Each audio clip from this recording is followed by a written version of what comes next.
नमस्कार, आप देख रहे हैं जनतंत्र टीवी और आपके साथ मैं हूं अंशिका पाठक। बुलेटिन की शुरुआत करेंगे बड़ी खबर के साथ। फरीदाबाद में कोरोना ब्लास्ट हुआ है। पिछले 24 घंटे में 910 केस सामने आए हैं। पिछले 24 घंटे में नहीं हुई किसी मरीज की मौत। स्वास्थ्य विभाग के मुताबिक जिले में अब तक 432 मौत हुई है। तो लगातार केसेस क्योंकि सामने आ रहे हैं और हालात चिंताजनक है। फरीदाबाद का भी यही हाल है। फरीदाबाद में कोरोना ब्लास्ट हुआ है। 910 मामले सामने आए हैं पिछले 24 घंटे में, जिससे कि स्थितियां आउट ऑफ कंट्रोल हैं। स्वास्थ्य विभाग के मुताबिक जिले में अब तक 432 मौत हो चुकी है। तो पिछले 24 घंटे में जिस तरीके से देखा जा रहा है, केसेस की अगर बात की जाए तो 910 केसेस सामने आए हैं और अब तक पूरे जिले में 432 लोगों की मौत हुई है।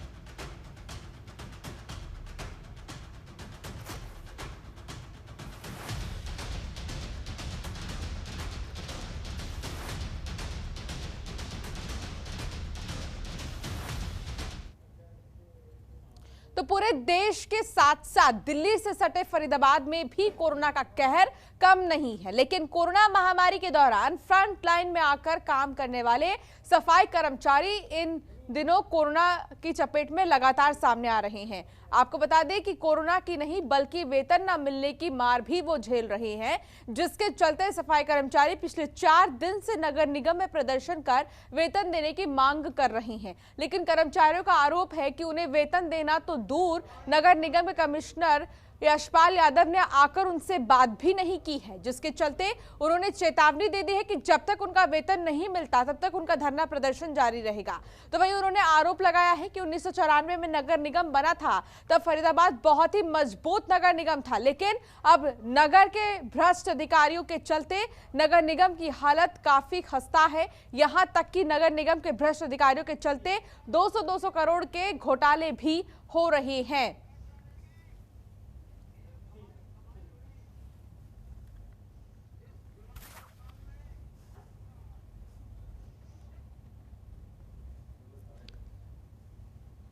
तो वहीं हरियाणा के शिक्षा मंत्री कंवर पाल का बड़ा बयान सामने आया है। 9वीं से 12वीं तक की कक्षाएं 30 अप्रैल तक बंद करने का आदेश दिया है। पहले से 8वीं कक्षा तक स्कूलों को बंद किया जा चुका है।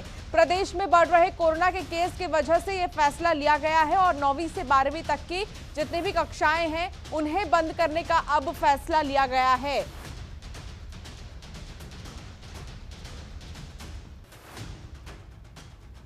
ग्रेटर नोएडा की बीटा 2 थाना पुलिस ने एक शातिर ठग को गिरफ्तार किया है। शातिर ठग फर्जी एग्रीमेंट बनवाकर भोले भाले लोगों को उनकी गाड़ियां किराए पर लगवाने का झांसा देता था और उनके साथ धोखाधड़ी कर उन्हें अन्य राज्यों में बेच देता था। पुलिस की माने तो ये शातिर ठग अब तक कई लोगों को अपनी ठगी का शिकार बना चुका है, जिसके पास से पुलिस ने करीब 1 दर्जन गाड़ियां बरामद की है। फिलहाल उसके 2 अन्य साथी मौके से फरार हैं। पुलिस उनको भी तलाश रही है।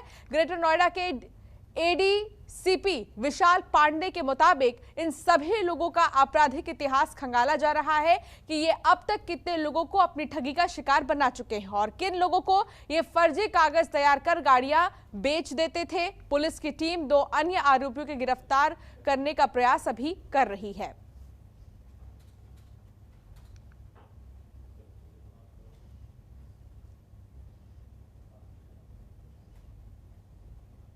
तो वहीं नोएडा में आज से बिना मास्क लोगों का 1000 का चालान कटना शुरू हो गया है।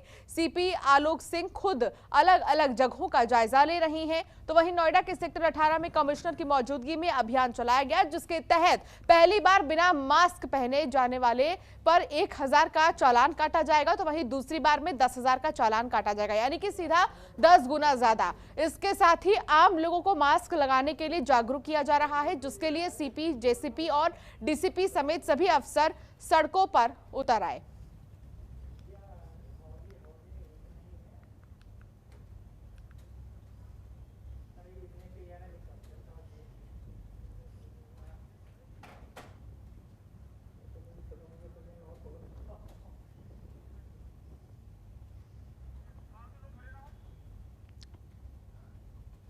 तो तो वहीं दिल्ली में कोरोना ने सारे रिकॉर्ड तोड़ दिए हैं। अब तक के पिछले 24 घंटे में से 19,000 से ज्यादा मामले सामने आए हैं। 19,486 केस सामने आए हैं। दिल्ली में एक दिन में 141 लोगों की मौत भी हुई है।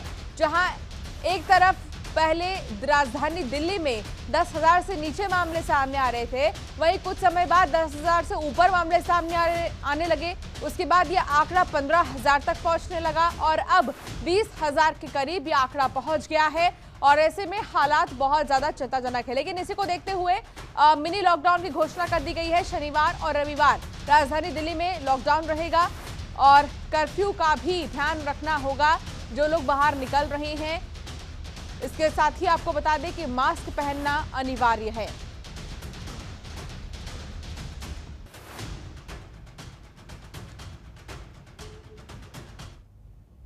दिल्ली में एसडीएम अपने साथ यमराज और चित्रगुप्त को लेकर नगर पालिका बाजार में लोगों को जागरूक कर रहे हैं। कोरोना से बचकर रहना, वीकेंड कर्फ्यू का पालन करने के बारे में भी बताया जा रहा है। तो वहीं दिल्ली के बाजारों में जिला प्रशासन सूचित कर रहा है कि आज रात 10 बजे से वीकेंड कर्फ्यू लग रहा है। बिना कारण घर से बाहर न निकले। तो ऐसे में जो दिल्ली सरकार की तरफ से भी गाइडलाइन जारी किया गया है और उसमें बोला गया है कि ज़्यादा से ज़्यादा ध्यान रखा जाए। तो वहीं आप देख सकते हैं कि आखिर किस तरीके से जो डीएम है वो यहाँ गली गली घूमते नजर आ रहे हैं।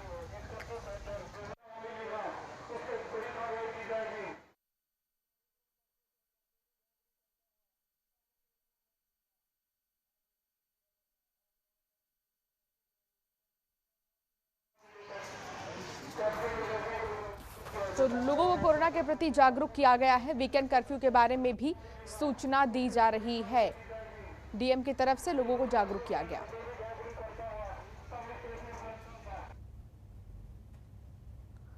दिल्ली में कोरोना संकट लगातार गहरा रहा है। इसी पर काबू पाने के लिए दिल्ली सरकार हर मुमकिन कार्य कर रही है जिससे जनता को बचाया जा सके। राजधानी दिल्ली में कोरोना वायरस के लगातार आंकड़े बढ़ रहे हैं। उन्हें काबू में करने के लिए दिल्ली सरकार हर मुमकिन काम कर रही है जिससे जनता को बचाया जा सके। ये तस्वीर दिल्ली में रोहिणी के शाहबाद डेयरी की है जहां लोग एक दूसरे से कंधा मिलाकर चल रहे हैं। अगर मास्क, सोशल डिस्टेंसिंग की बात की जाए तो यहाँ ये सब कहना भी गलत होगा क्योंकि यहाँ जो लोग हैं वो खुद नहीं चाहते कि महामारी से बचे। यहाँ पर शासन की भी बड़ी लापरवाही साफ नजर आ रही है क्योंकि यहाँ पुलिस ना तो लोगों को समझाने आती है और ना ही उनके चालान किए जाते हैं। और यही वजह है कि यहाँ लोग धड़ल्ले से बिना मास्क के, बिना सोशल डिस्टेंसिंग को ध्यान में रखते हुए घूम रहे हैं।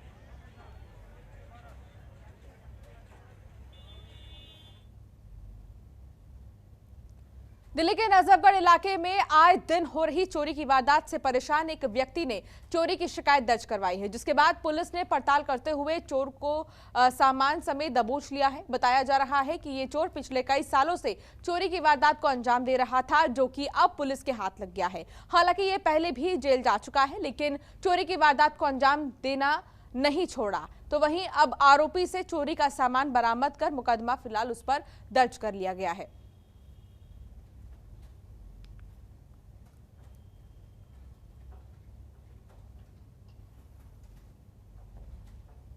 तो कुछ महीने पहले तिमारपुर वार्ड की संगम विहार कॉलोनी में एक मजदूर की मकान निर्माण के दौरान हाई वोल्टेज तार लाइन के नीचे करंट लगने से मौत हो गई। हाई वोल्टेज की लाइन के नीचे एक मकान का निर्माण हो रहा था, उसी दौरान यह हादसा हुआ है। हाई वोल्टेज लाइन के नीचे मकान कैसे बन रहा था, इसके ऊपर जहांगीरपुरी एरिया के आम आदमी पार्टी से निगम पार्षद अजय शर्मा ने तिमारपुर वार्ड में जाकर मुद्दा उठाया और अधिकारियों पर कार्रवाई की मांग की। पार्षद अजय शर्मा का कहना था कि अधिकारी घूस लेकर मकानों का निर्माण करवाते हैं।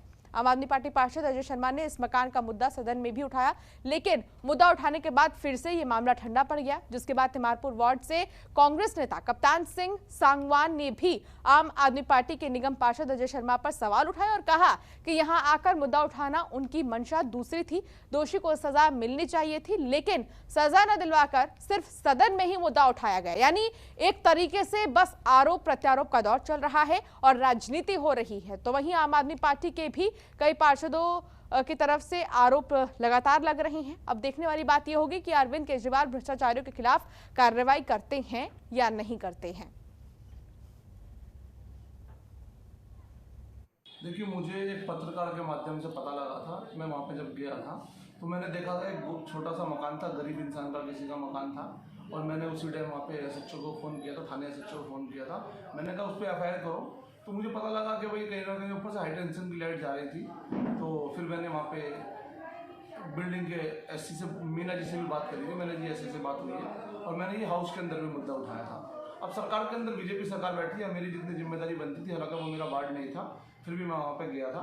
और रही भ्रष्टाचार की आरोप, तो राजनीति के अंदर आया, दुनिया भर के लोग आरोप लगाते रहते हैं। पत्रकार ने क्यों लगाया, पत्रकार का क्या रीजन था?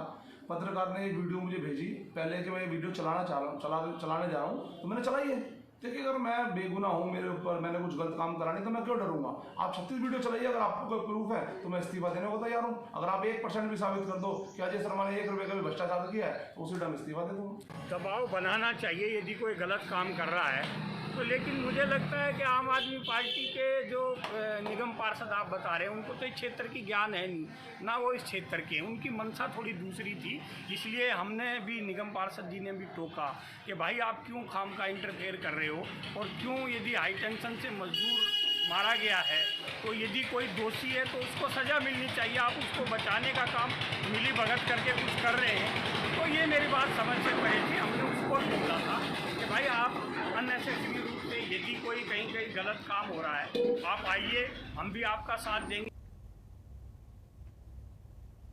देश की सुरक्षा करने वाले जवानों पर अब कोरोना संकट गहराने लगा है। जी हां, दिन रात एक करके दिल्ली में ड्यूटी करने वाले दिल्ली पुलिस के सैकड़ों जवान कोरोना वायरस की चपेट में आ गए हैं। उनमें से कुछ की हालत गंभीर बनी हुई है, जिनको अस्पताल में भर्ती किया गया है। आखिर क्या है ये पूरा मामला, आपको दिखाते हैं रिपोर्ट के जरिए।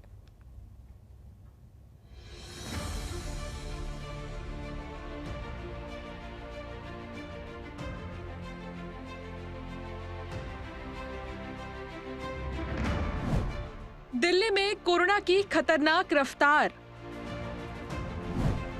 कोरोना की चपेट में आए पुलिस के जवान। 300 पुलिसकर्मी संक्रमित, 15 की हालत गंभीर। सुरक्षा कर्मियों की कौन करेगा सुरक्षा? राष्ट्रीय राजधानी दिल्ली में कोरोना के आंकड़े बढ़ते जा रहे हैं। आम आदमी और नेताओं के बाद सुरक्षा में जुटी पुलिस जवान भी इसके प्रकोप से अछूते नहीं हैं। कोरोना महामारी की लड़ाई में सबसे अहम रोल निभा रहे 300 से ज्यादा पुलिसकर्मी कोरोना पॉजिटिव पाए गए हैं। इनमें 15 की हालत को गंभीर देखते हुए अस्पतालों में भर्ती किया गया है। इसके साथ ही पुलिस कमिश्नर SN श्रीवास्तव ने अपने सभी पुलिस जवानों के लिए SOP का पालन करने के आदेश जारी किए।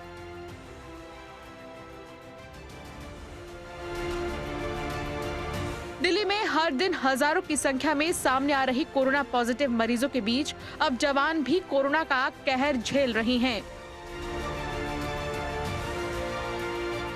इस महामारी के दौर में सबसे आगे बढ़कर काम कर रहे 300 से ज्यादा पुलिसकर्मी कोरोना पॉजिटिव मिले हैं। इनमें 15 की हालत ज्यादा गंभीर होने के चलते उन्हें अस्पताल में भर्ती किया गया है। बाकी सभी होम क्वारंटीन में हैं। कोरोना पॉजिटिव मिले ज्यादातर पुलिसकर्मी कोरोना महामारी की लड़ाई में फ्रंटलाइन वर्कर और हेल्थ केयर टीम के ज्यादा संपर्क में हैं। अचानक इतनी बड़ी संख्या में कोरोना पॉजिटिव मिले पुलिस जवानों की संख्या को देखते हुए दिल्ली पुलिस के कमिश्नर खुद सामने आए हैं। उन्होंने सभी को दिशा निर्देश जारी किए। पिछले कुछ दिनों से दिल्ली पुलिस के हमारे कुछ साथी कोरोना पॉजिटिव पाए गए हैं। पुलिस कर्मियों का कोरोना से उत्पन्न स्थिति से निपटने में अहम योगदान रहा है। दिल्ली पुलिसकर्मी इन परिस्थितियों में भी अपने को घर में सीमित नहीं रख सकते। हमें इस कोरोना वायरस की लड़ाई में अपने कर्तव्यों का निर्वहन करते हुए कोरोना वायरस से अपना बचाव भी करना होगा। तो वहीं दिल्ली सरकार ने राष्ट्रीय राजधानी में कोरोना वायरस की गंभीर स्थिति को देखते हुए वीकेंड कर्फ्यू भी लगा दिया है। लेकिन इस दौरान पुलिसकर्मियों को ऐसे हालात में भी अपनी ड्यूटी करनी होती है ताकि वो सरकार के आदेशों का पालन करा सके।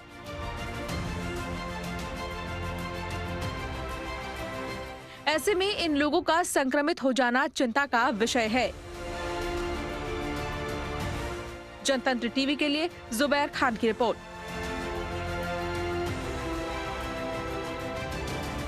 और चलिए इस बीच रुकना होगा एक छोटे से ब्रेक के लिए। ब्रेक के बाद जल्द हाजिर होंगे।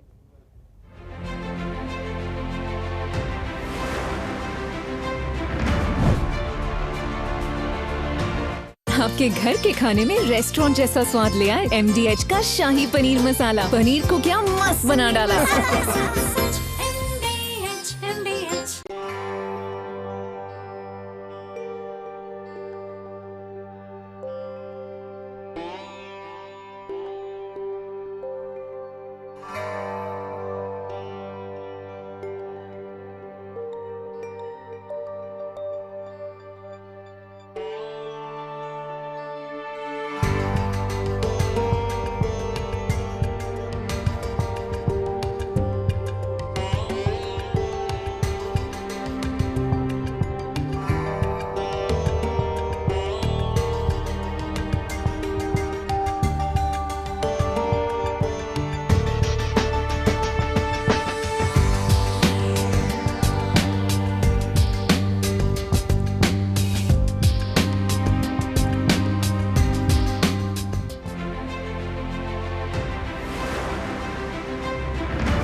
और चलिए ब्रेक के बाद एक बार फिर आपका स्वागत है। दिल्ली में बढ़ते कोरोना संक्रमण के बीच दिल्ली के डिप्टी सीएम मनीष सिसोदिया को अहम जिम्मेदारी सौंपी गई है। उनको नोडल मिनिस्टर बना दिया गया है। क्या है पूरा मामला, आपको दिखाते हैं रिपोर्ट में।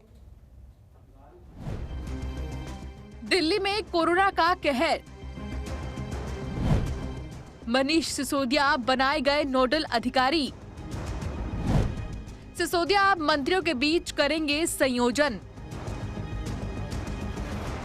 राजधानी दिल्ली में कोरोना के फैलते संक्रमण को रोकने के लिए आज से वीकेंड कर्फ्यू की शुरुआत हो रही है। दिल्ली सरकार ने जो पाबंदियां लगाई हैं, उन्हें सख्ती से लागू करने के लिए सरकार ने सभी तैयारियां पूरी कर ली हैं। तो वहीं डिप्टी सीएम मनीष सिसोदिया को सरकार ने नोडल मिनिस्टर के रूप में नियुक्त किया है। मनीष सिसोदिया अगले आदेश तक इस पद पर रहेंगे और अंतर मंत्रालय समन्वय यानी विभागों के बीच सही तालमेल बैठाने का काम करेंगे। मुख्यमंत्री अरविंद केजरीवाल ने इस बार संबंध में जारी एक आदेश पर हस्ताक्षर किए हैं, जिसके मुताबिक मनीष सिसोदिया अब राजधानी में कोविड-19 प्रबंधन के लिए नोडल मंत्री के रूप में कार्य करेंगे और अगले आदेश तक अंतर मंत्रालयी समन्वय की जिम्मेदारी भी संभालेंगे। दरअसल दिल्ली में कोरोना से हालात बद से बदतर होते जा रहे हैं। संक्रमण की दर बढ़कर 20.22% हो गई है, जो दिल्ली में अब तक की सबसे ज्यादा दर है। तो वहीं बीते दिनों दिल्ली में संक्रमण के अब तक के सबसे ज्यादा 17,282 मामले आए, जिसके बाद पूरा सरकारी तंत्र सक्रिय हो गया। ऐसे में राष्ट्रीय राजधानी में कोरोना वायरस के प्रकोप को रोकने के लिए सभी एजेंसियों और हितधारकों के ठोस और समन्वित प्रयासों की जरूरत है। ब्यूरो रिपोर्ट, जनतंत्र टीवी। तो भारत में कोरोना कहां जाकर थमेगा, इसका जवाब किसी के पास नहीं है। देश में अब तक संक्रमित हुए लोगों की कुल संख्या बढ़कर 1,42,91,917 हो गई है। इस बीच केंद्रीय स्वास्थ्य मंत्री डॉक्टर हर्षवर्धन स्वास्थ्य सेवाओं का जायजा लेने के लिए दिल्ली के एम्स पहुंचे, जहां एम्स का दौरा करने के बाद उन्होंने कोरोना की दूसरी लहर को चिंताजनक बताया। देखिए रिपोर्ट। कोरोना की कितनी रफ्तार, गुलेरिया ने हर्षवर्धन को दिखाई असली तस्वीर। कोरोना विस्फोट पर हर्षवर्धन ने जताई चिंता। दूसरी लहर से लड़ना बनता जा रहा है चुनौती। देश में कोरोना केसों के विस्फोट की धमक बढ़ती ही जा रही है। लगातार दूसरे दिन 2 लाख से ज्यादा नए मामले सामने आए हैं। इस बीच केंद्रीय स्वास्थ्य मंत्री डॉक्टर हर्षवर्धन ने दिल्ली एम्स का दौरा कर हालातों का जायजा लिया। इस दौरान एम्स के डायरेक्टर डॉक्टर रणदीप गुलेरिया उनके साथ मौजूद रहे और एम्स की असली तस्वीर से रूबरू कराया। साथ ही गुलेरिया ने पॉजिटिविटी रेट के बढ़ने को बेहद चिंताजनक बताया है। Which means the number of patients coming both to the emergency, but even for our other procedures. RT-PCR is only for the EHS and for procedures and for interventions that we are getting them done before procedures. Even there, our positivity rate is very high. Therefore, we need to be very vigilant in terms of testing, isolating and making sure that all infection control measures are taken, because large number of people who are coming to the hospital. इसके बाद केंद्रीय स्वास्थ्य मंत्री doctor Harshvardhan ने media से बात की और कहा कि हम सिस्टम को सुधारने के लिए तैयार हैं और लगातार कोशिशें कर रहे हैं। नहीं, देखिए ऐसा है कि अभी क्योंकि देश भर में केसेस की संख्या बढ़ रही है, इसलिए सभी जगह हम लोग, अभी मैं अस्पतालों में खुद भी जाकर इस बात का असेसमेंट डॉक्टर से सबसे बात करके करने का प्रयास कर रहा हूं कि हमें और क्या क्या तैयारियां, यद्यपि पिछले साल में आप जानते हैं कि जब हमने कोविड के खिलाफ जंग शुरू की तो हर फ्रंट पर हमारे पास तकलीफ थी, कमी थी, लेकिन अनुभव से हम लोगों ने सीखा कि चैलेंज को जो है अपॉर्चुनिटी में बदला जा सकता है, हर चैलेंज को ओवरकम किया जा सकता है। सारे देश ने 15-20 लाख से ज़्यादा डेडिकेटेड कोविड के बेड्स क्रिएट कर दिए। सारे देश में PPE kits, N95 mask, ventilators, पर्याप्त टेस्टिंग के लिए लेबॉर्ट्रीज, पर्याप्त टेस्टिंग के लिए किट्स और बाद में अभी वैक्सीनेशन, ये सारी चीज़ें हम लोगों ने एक साल में क्रिएट की। यही नहीं, हर्षवर्धन ने कोरोना वायरस से संक्रमित लोगों के इलाज के लिए प्रयोग में लाई जा रही रेमडेसिविर इंजेक्शन की कालाबाजारी रोकने के सख्त निर्देश दिए हैं। कोविड के खिलाफ लड़ने की स्ट्रैटेजी सारे देश ने मिलकर विकसित की। अभी जो है हम लोग ये एसेस कर रहे हैं कि हमें और क्या क्या चीज़ें हम लोग और एडवांस में भी स्ट्रेंथन कर सकते हैं। वही आज की हमारी इस एम्स की विज़िट का लक्ष्य है। सारे डॉक्टर्स की जो भी उन्होंने अपने अपने डिपार्टमेंट में अभी क्या स्थिति है, कितने मरीज़ हैं, कितने वेट कर रहे हैं, कितनी जगह बाकी है, ये सारी चीज़ें उन्होंने बताई हैं और हमने अपनी बात उन्हें कही है। इनोवेटिव सॉल्यूशंस, नए रिफॉर्म्स कोविड के खिलाफ लड़ाई के अंदर क्या हो सकते हैं और क्या हम ऐसे उदाहरण अपने यहाँ ऑल इंडिया इंस्टीट्यूट में प्रस्तुत कर सकते हैं जिनको कि सारा देश भी आगे इम्यूलेट कर सके, इसके ऊपर जो है हम लोगों ने विस्तार से। हालांकि हुकूमतें अपने अपने हिसाब और कुव्वत से कहीं ज्यादा इंतजाम करने में जुटी हैं ताकि इस महामारी की खतरनाक पारी को अपने चरम तक पहुंचने से पहले रोक दिया जाए। सतर्क रहकर और बचाव के उपाय अमल में लाकर ज्यादा से ज्यादा आमजन की जिंदगी महफूज कराई जा सके। इसके बाद भी कोरोना का कहर लगातार बढ़ता ही जा रहा है। जनतंत्र टीवी के लिए जुबैर खान की रिपोर्ट।